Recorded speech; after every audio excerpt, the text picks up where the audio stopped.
to Their Range Life, a show sometimes about golf. I don't know if I remember how to do this. I'm Bill Bush of DriveRangeHeroes.com at Range Heroes. That's my guy, Kris. Kris! Hey, man. Good to see you. Good to hear your voice. Yeah, likewise. Missed you. Glad you made it back from the great north. Yeah. Do we want to... In one piece. So obviously we didn't do a show last week. I have a little Correct. bit to talk about from that trip.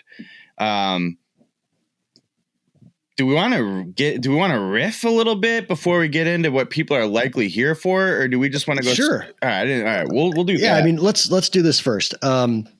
Viewers, subscribe, like, hit the bell. See, I told you. Podcast I forgot how to do this. Listeners, subscribe, rate, and review. Okay. So there you go. Now, for those that don't know, Bill was in Canada doing Canadian things. Montreal. Really, truly. Yeah. You're in Montreal. So yeah, that's why we didn't do an episode. It was a whole thing. We could have, and we were like, screw it, we don't want to. So anyways, tell the people about your activities there, because it seemed like it was a pretty good trip. Jesus Christ. Well, you'll know in our outline here, I wrote, we are children of the arts. Both of us. Actually, we just didn't line up because we were both taking in the arts last week, because people think we're just a couple of big time golf guys. They don't appreciate that we have an artistic side to us and creative. I mean, well, I guess they should by now realize we are creative people with the content we produce. Right. But right. Yeah, no. So I was like, I've never been, as we talked about prior, I've never been to Canada, let alone Montreal, where the McEwen family of yours, I believe, is McEwen. Yeah. Yeah, it's not McEwen's, but it's half of my origin. Close enough. When I got there, my mother's father's side, grandfather's side. When I got off the airport, they said, "Are you the one who associates with Kris McEwen, our brother?" And I said, "Did everyone have olive skin and were 5 feet tall?" That's actually on my other family side, technically. There was a good amount of that, actually. But yeah, so I sort of went with the old, well, if I'm going to be here, because I was there for like actual work stuff and it was torture. But it said, let's make it count. And night one, just get your feet on you, settle. Didn't sleep well the night before. You're going away for a week. You're not going to whatever. But then night two, we took an Uber into downtown Montreal to go to Le Centre Bell, the Bell Center, where the Montreal Canadiens play. And we took in the Canadiens versus the Wild. It was that's so awesome. It was awesome. And you know what was weird about it was think about this. If you ever saw the Canadiens play before at the United Center, it was in the white and blue uniform. Right. It was like, I'm not kidding you when I say this as a lifelong hockey kid. It was sort of surreal to see, and I forgot what they said, something rouge, but the red and blue Canadiens uniform skating around the ice in person. I was like, that's for sure. It was trippy. That said, they're terrible. They were so bad in their zone. I did get to see the Wisconsin Badger whiz kid Cole Caulfield score the only Canadiens goal. They have a guy who I still can't say his name, but some people just call him X, but his name's spelled so goofy. His nickname's Wi-Fi because it's like a Wi-Fi password. I think that's funny.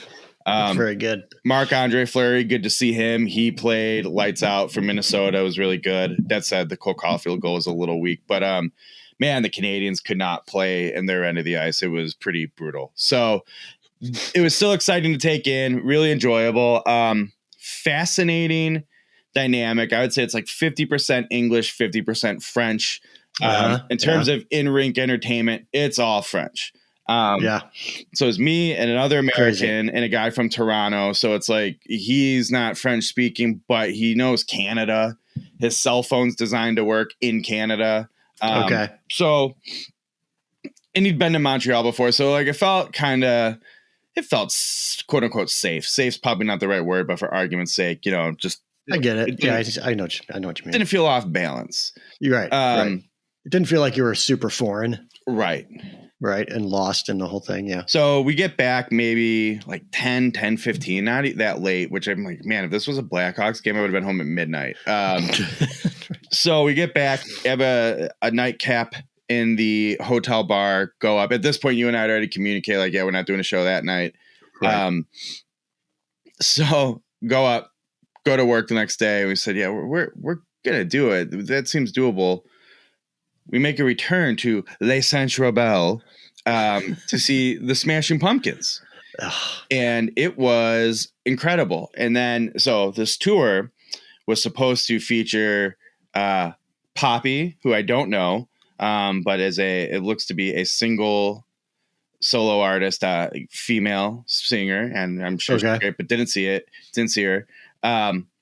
And Jane's Addiction, which I've never seen live, and I would say I'm sort of mixed on Jane's Addiction, but I certainly respect them. And they weren't going to have Dave Navarro there because he's battling like super bad long COVID, I guess. Yeah.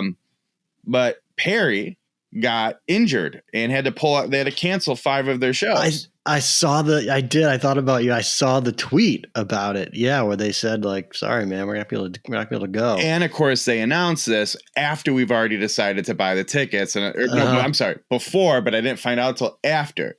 Right. That said, as we have well documented on the show, you and I are big 90s rock guys in 90s, early 2000s. The replacement was Canada's own Our Lady Peace.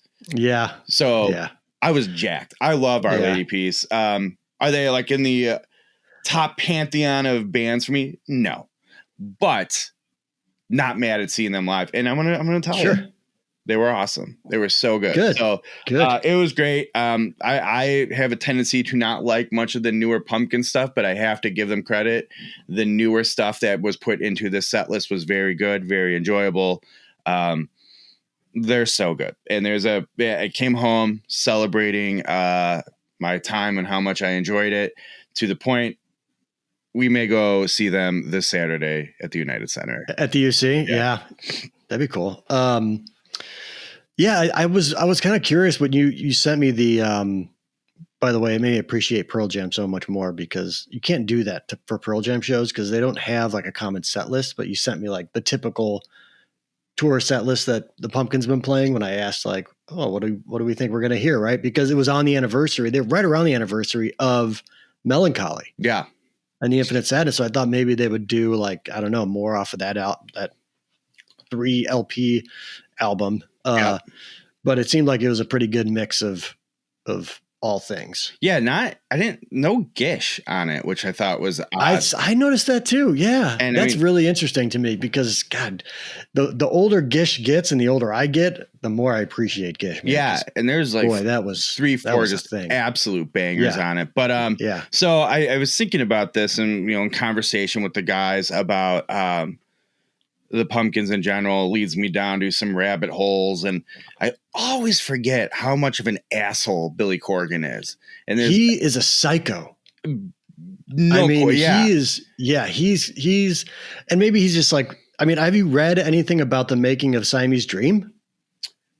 Like he was out of control, insane, control freak, maniac. I've read. I was in the rabbit hole. It's a miracle that band stayed together after that. It was Melancholy, the one I was reading about how bad his control freakedness was, and which went Siamese Dream, whatever, into like it was a continuation.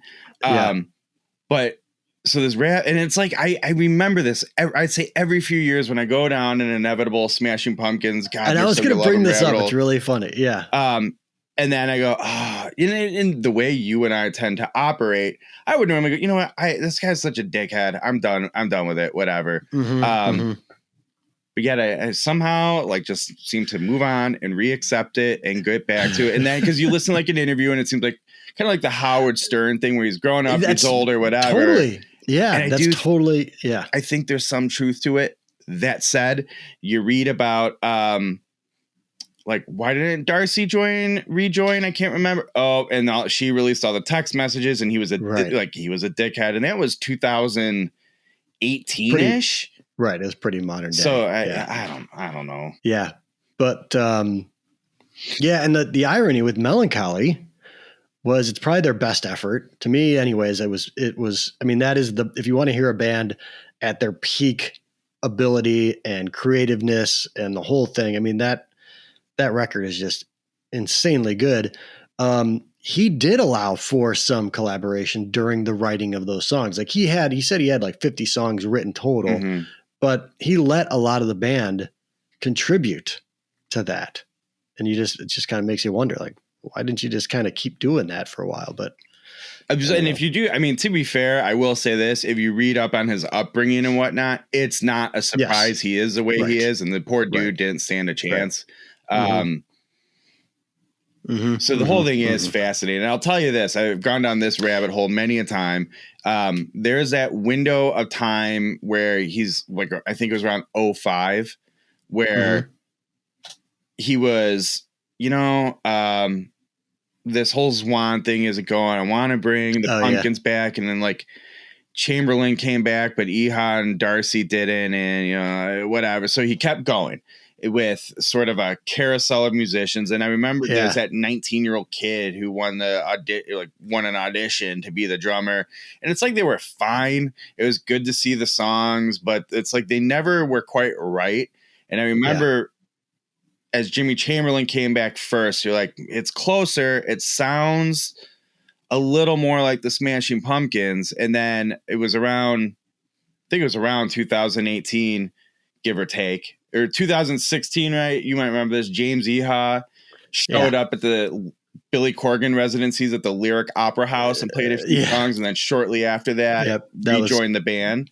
Right. And if you watch like the evolution of them on YouTube, it was like Chamberlain's back, Ehud's back, boom. They sound like the Pumpkins again. And I think Ehud, I would argue that is Chamberlain still alive? Yeah. And he's effing brilliant still. Like I mean, that's why I said that I would contend that the Pumpkins aren't the Pumpkins without Jimmy Chamberlain. I mean, that guy is just, good God. Again, I don't even really like drummers. I read in one of the researches of Billy Corgan being a nut job. It talks about how when he came in 88 or whatever it was, he turned the direction of that band. But and then you get into like, I don't think Ehud gets enough credit for the layers he weaves into it and how significant he is to the sound. But it was incredible. Absolutely That's incredible. Awesome, man. So I saw I was once at the Double Door here in Chicago in my early to mid 20s probably, and we're hanging out and we were there to see somebody. I don't remember who it was, some no-name band. I can't remember now, but Billy Corgan walked out and played piano for an hour just by himself. It was pretty great. Was it any good? It was amazing. Okay. Yeah, it was great. The only really Billy Corgan piano I know, and I remember when Machina 2 came out, he would play live If There Is a God, and he'd play at piano by himself. I remember that being, I'm not trying to demean it, but like surprisingly adequate and it was good, but in your head, you don't expect it. It's like, man, that was adequate. Is he Mozart or Beethoven? Absolutely not. But but he can work his way around the piano a little bit. He knows the notes. But I also saw them in South Dakota during the I want to say it was during the Melancholy tour. That was I by all accounts, I heard that tour was just epic. It was good. It was very good. Some of the stuff that dude does with the guitar, and I'd never seen him live before. That was the first time, and he like played an entire solo. I'll never forget it, just using the keys of the guitar. Yeah, he played a whole solo like that. It was like, oh my God, like that's sick. Yeah, he's sonically speaking, he's so bizarre. Well, he's so bizarre, and like why would that be a surprise? Like the whole thing when he was doing his 8-hour-long solo electronic shows at Madame Zuzu's or whatever it's called in Highland Park, his tea shop. Yeah. Shouldn't be a surprise there. I have one last musical comment that we would be remiss to not point out while we're talking about 90s bands, specifically 1995, the 27-year anniversary of Melancholy and Infinite Sadness. It's also 27th anniversary of What's the Story? Morning Glory by Oasis. And today, as we're recording, as you saw on Twitter, it is the 27th anniversary. This day today, Wonderwall was released. So I saw that. Yeah, I gave you a bump. I gave you a retweet on that one because it was funny. It was a funny tweet. And it's also, I think, the 29th anniversary. I think we may have been last week of Versus. Yeah, Pearl Jam's second album. What a man! I tell you what. I listened to that run. I mean, talk about just a golden era of music, man. Jesus. It's not fair. This is what people felt like in the 60s with the Beatles, Led Zeppelin, Rolling Stones. Exactly. Right. The Doors, Elvis, Hendrix. Elvis. Get out of here, Elvis.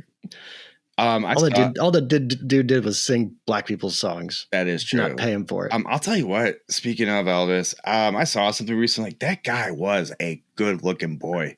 You're like, yes. If you stop and look at it for a second, like, no, I get the Elvis thing. I get why he was huge in the 50s. Can you imagine? Yeah, I mean, yeah, that dude, stunning. That's a handsome man. But you took in so like, hey, well, man, I'm gallivanting around, but you too took in the arts, and I have a question. You saw Wicked.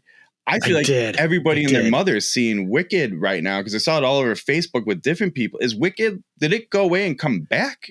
Yes. Okay. Yeah. So Wicked's been around obviously since 2005. I think it debuted on Broadway. Okay. And it birthed stardom for several people that were in it. Kristen Chenoweth was the one of the original witches, one of the sisters. Original Elphaba was the girl that sings Idina Menzel.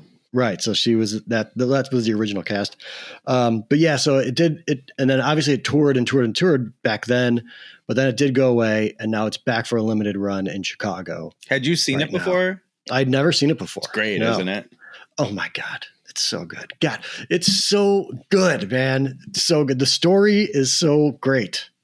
I always thought it was one of those, like, people are like, I'm just not a musical people. I can do a play, but not musicals. I feel like Wicked. You're nuts if that's how you feel. Like, musicals are just incredible. Wicked was so good at, I feel like, balancing musical play. Like it just could. So I would almost say kind of like Hamilton, but maybe a little less musically. Yeah, because Hamilton, they never speak. Yeah, they're always singing. So it's like it's just constant music. It breathes perfectly, as they'd say. I totally agree. And it's hard to decide which part is better, like the songs or the storyline. And for those that don't know, and I didn't know anything about. The only thing I knew about the plot was that it was a prequel to Wizard of Oz. Mm-hmm. That's what we're talking about here. That it's about the Wicked Witch of the West, the Wicked Witch of the East, and Glinda, the Good Witch. Right? Do you remember? And how they meet and how they come around. And then it actually does bleed into Wizard of Oz timeline. But that's all I'm going to say. It's just really fun. It's really, really fun. It was a blast. Is it at Cadillac Theater again? No, it's at Niedermeyer. Which one's Niedermeyer? It's Niedermeyer Theater. I don't know. Chicago meeting here. Yeah. I don't know. That's what it's on. I think it's on. God, what street is that on? It's just off of State. Well, I guess that's all the theaters are, but yeah, I don't know. It's really small though. It's a very small theater. We're in the back row. We won our tickets in a lottery, so which is nice. This is the most. I feel like that's the most McZwick way of anything. Yeah, right. So we were like in the back row, but it's still like, I don't know. There might be 26 rows or something. It's really small, man. But it's awesome. It was super cool. I was really happy walking out of that place. So yeah, I might have to put that on the list to go do. Yeah, I would highly recommend. It's such and Zell had seen it before, but she had forgotten a lot of the plot points along the way around characters. As you're talking about, like I remember sort of like the prequel, kind of how it ends. It's like that's like A to Z. I'm missing B, C, D, etc. So maybe I need to read. Yeah, and it was really fun for her to be like, "Oh, I forgot about that. That's right." This is all the twists and turns. So actually, this is the second subtle reference we made to my band, my last band I was in. We played the double door a time or two. So I was like, "Oh, did you really? That's awesome." I like to say like, yeah, same stage Rolling Stones played on, not a big deal. It's true. Yeah, I remember when they did that. And then for a while, because we got to play some cool places and you could actually have sound stuff. We had this like cool intro before we'd go on with a song from Wicked. And it was perfect. Is that right? Like, I can't believe you do the Wicked song. It's perfect. It was awesome. Is it Defy Gravity? I don't remember. I bet you it is, because that's a good song. That's the last song they do before the break, for the intermission. It's a song, man. That band was big crescendo, and it's like, I think that probably was the thing, because that was the thing. Band I was notorious for. I just show up and make it work. Shocking. Yeah. Feels familiar. Well, no, it was more like you need someone to like hold it together and be an like operative glue here. Mm-hmm. Got it. You guys can all play rock stars. I'll just make sure you're me and the drum will keep the rhythm section tight. Right. Gotcha. We'll get you where you need to go. Yeah. Right. You guys be pretty. And they were pretty. They really were. Our lead singer, man, that guy had some greasy licks in those fingers. I'll give him credit for that. All right. So we're children of the arts. Look at us. Yeah, I know.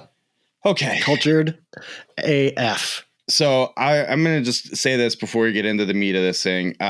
Okay. I'm looking at some of these comments here. I'm going to save these for a future episode.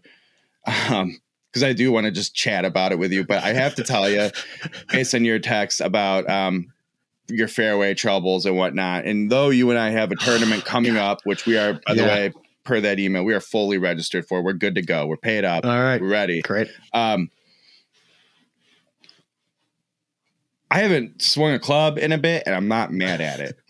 Yeah. We talked about how I'm like, man, we're going to regret that in January when there's 18 inches of snow. But at the same time, it's like the game's torturing me a little bit. And I get that. I get that. It's I probably should just like step away for a minute, but Goodwill hunting, not going to happen. Found some cool gear. Maybe I like our shenanigans, so maybe that getting some of our shenanigans in. But of course, we're running into like, hey, it's hard to get out early with frost delays and sun, and you're not getting out now until like 9 o'clock probably. Yeah, so timing's gonna get a little tight for us. But as far as like, I'm a golf guy, it's getting a little rough. I think we need to hit that winter wall and be like, okay, now we'll meet at Golf X or X, right. X golf. Yeah. Right. When you get a mandatory timeout, they're like, now you're done. Right. So right. I don't know. That's the worst thing in the world for me. But that said, it's like but I do start thinking about our shenanigans in general and goofy things you and I like to do. And I go, oh, maybe I do want to play golf. Okay. All right. Let's do it. Kris. Yeah. Why do people care about today's show? Tell them. I mean, we're going to announce the winner of our 1,000 subscriber announcement contest. Man. We've got him. All right. Got the winner. Let's see if we can get it. Recap what it is. Oh, God. Revo sunglasses. Shot Fujikura. Okay. All right. You're going to go? Right, no, I thought we could trade. Okay. Shot scope rangefinder. Okay. Fujikura shaft and swag. True Linkswear golf shoes. Asher Golf swag. That's a good one. Radmore golf stuff. Yeah. I think I have a putt out with a mat. Oh man, those are good mats. They roll nice. Yeah. Yep.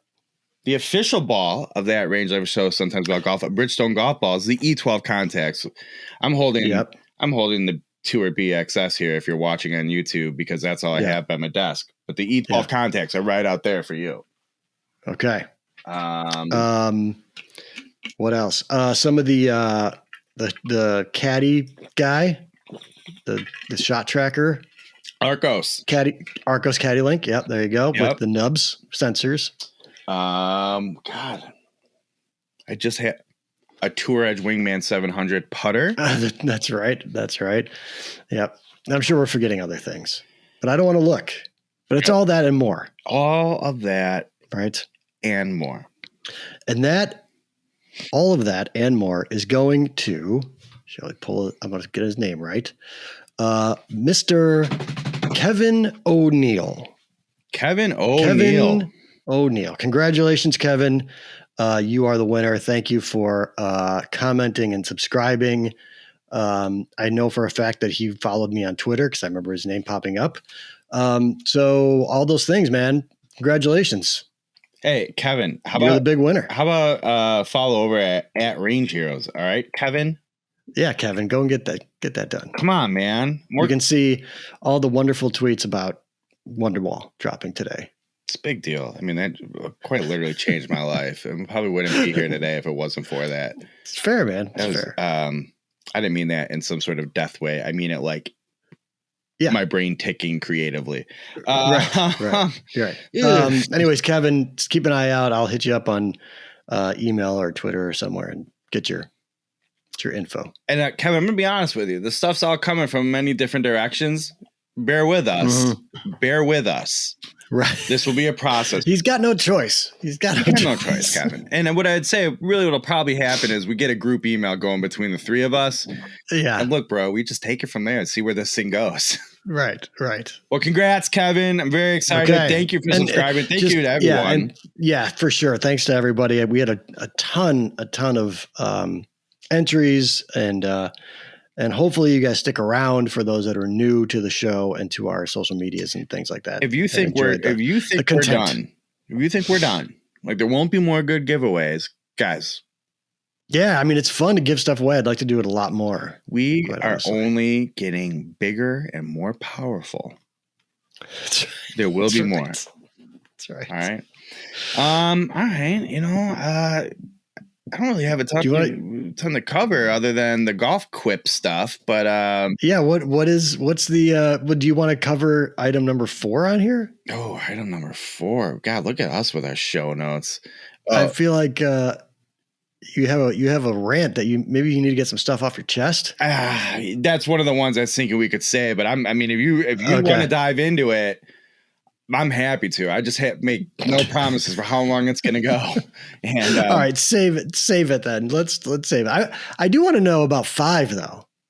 What is number 5? I could talk about 5. And it probably fits with the point about the golf season ending. I have to tell you.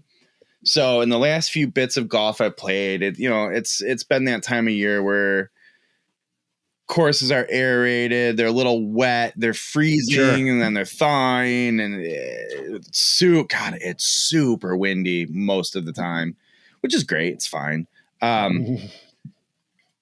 These handful of last few times I've been out, I've been like, all right, well, I got to review some stuff, and let me give a little insight to everybody in the review process. I'm a good enough golfer. I can adjust to equipment that's not for me. It's not fit for me. It's not ideal for me. And sometimes I will directly talk in the review about how I do that, whether it's on the video, it's in the written review, like maybe I have to swing a little slower, I have to slow my tempo down, whatever. Sometimes I'll directly address it. Other times I won't because it's not necessarily relevant. But there's obviously the familiarity of your clubs, which is a bit your gamer clubs, which is a big deal. But there's times where stuff's just not made for you, and maybe 18 holes with it is more than you need. A little range session and really being able to like pick and choose out of it.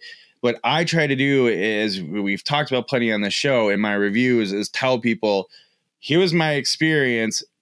Here is the type of player this is good for, who it's, if you're someone looking to hit the ball high and come down steep, these have a low center of gravity and they're going to do that for you. Or you tend to dig and you're not good at making contact, flush contact. So you need a wider beveled sole. Maybe this is good for you, whatever it might be. Sure. So it can get frustrating, albeit insightful. And I love doing it. It's really fun to see how different stuff works. Stuff that is geared toward a different player. And we've talked about it specifically like with the Tour Edge Hot Launch stuff. Right. Almost tripped on that one. Seeing how it's geared toward a certain type of player to do a certain type of thing with our games, really seeing it do that and how it's not meant for our games, seeing the effect it has on us. Yep. So that's fun. I love it. I really enjoy doing it. I think it's cool to see brands that you didn't know about, learn about them, you name it. That said, I absolutely love the feeling of like, thank God, my good old familiar sub 70 659 combo set is back in the bag.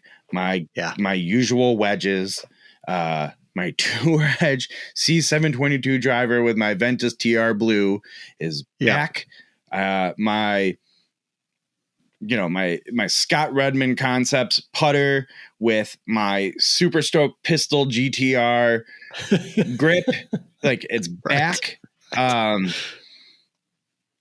It's almost like a weighted blanket when you get into bed after your own bed after traveling for 2 weeks or something. I was gonna say it's like going home. It's like going home. It's like getting your bag right. Yeah, again. And I know it seems silly, but it's just. I mean, I think I came home after a round. Yeah, it's like I'll just say the clubs I was playing with were great. They're fine. A lot of great things to say about them.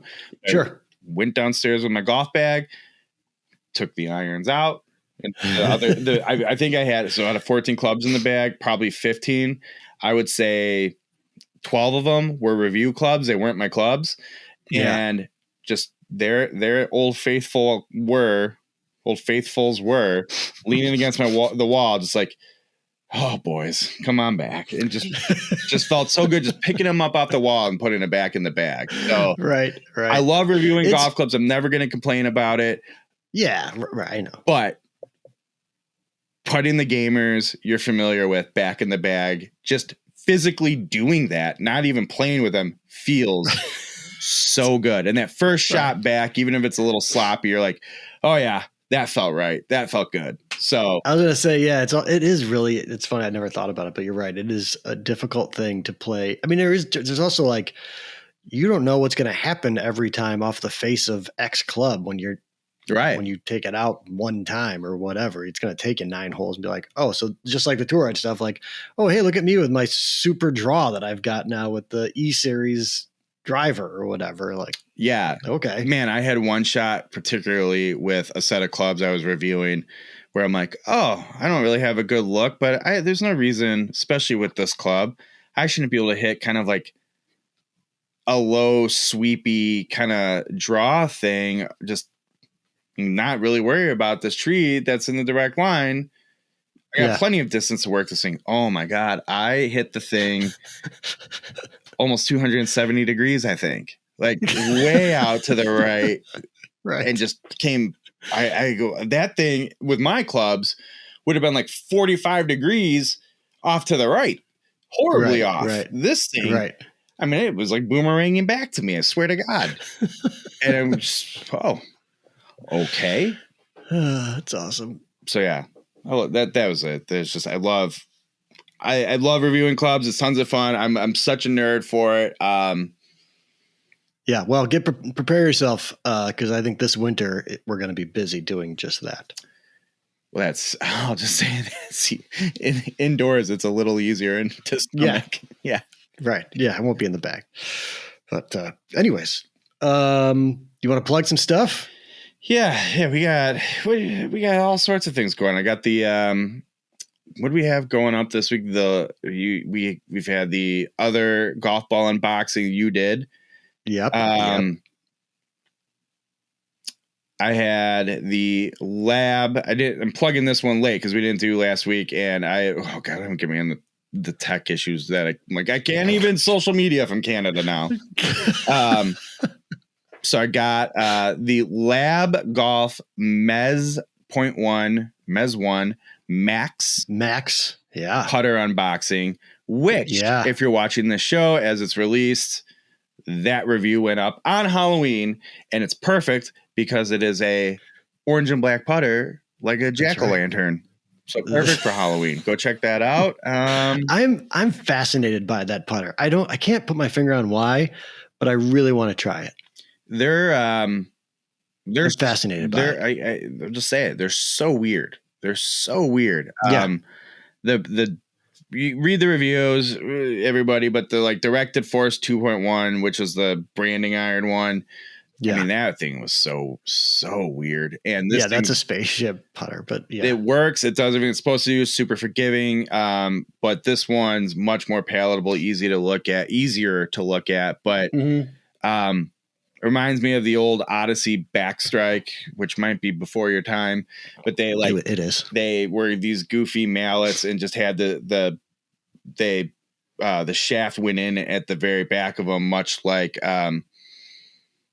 sort of like what these lab putters create. It's just it's just the angles and everything are goofy, but once you adjust to it, like shit works. Yeah, they're super forgiving. They swing themselves. They're interesting. So check out the review.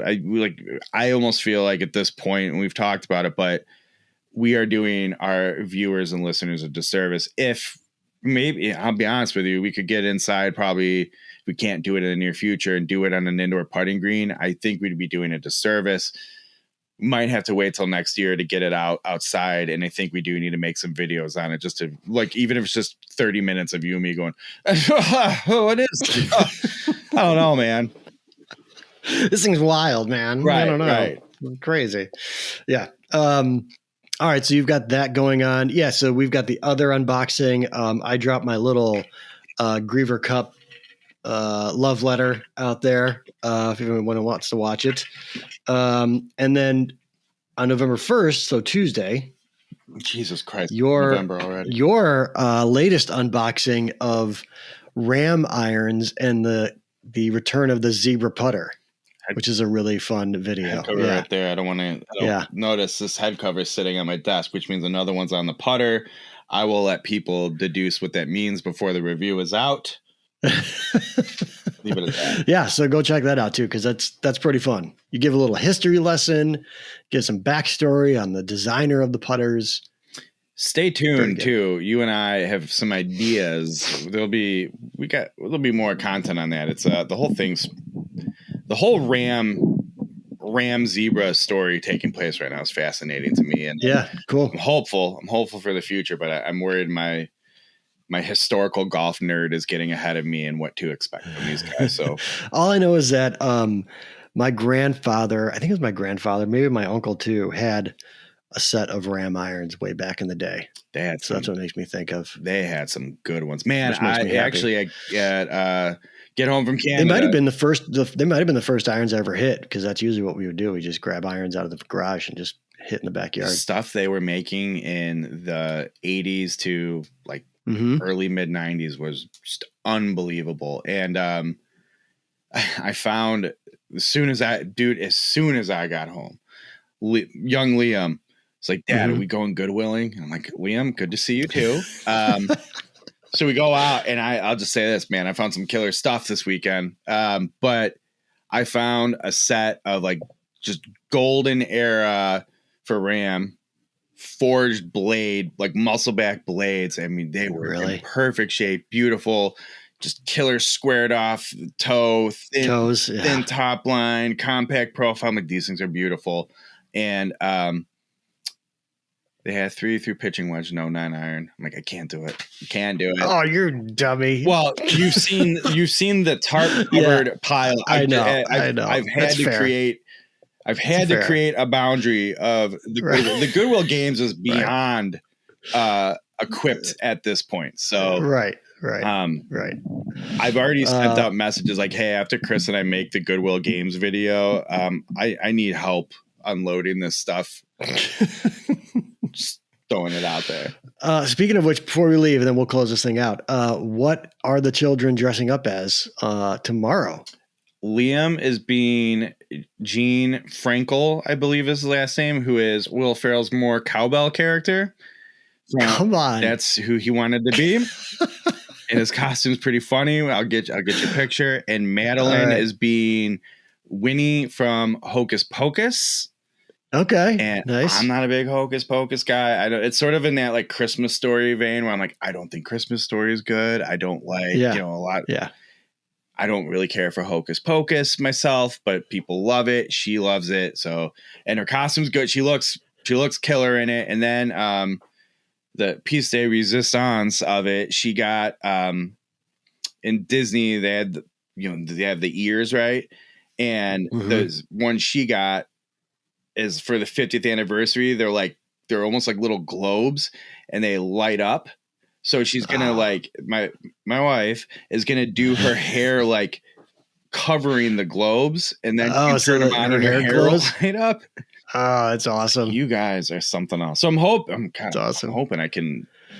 Are you gonna go as Christopher Walken? They said to me, of course, as I'm like, I get home from the airport 8:00 on Friday night. They're like, you should be Bruce Dickinson. I go, right. If that's something I'm going to do, because I can't do a Christopher Walken impression. So the costume would have had to have been perfect. I'm like, all you have to do is say more cowbell. He'll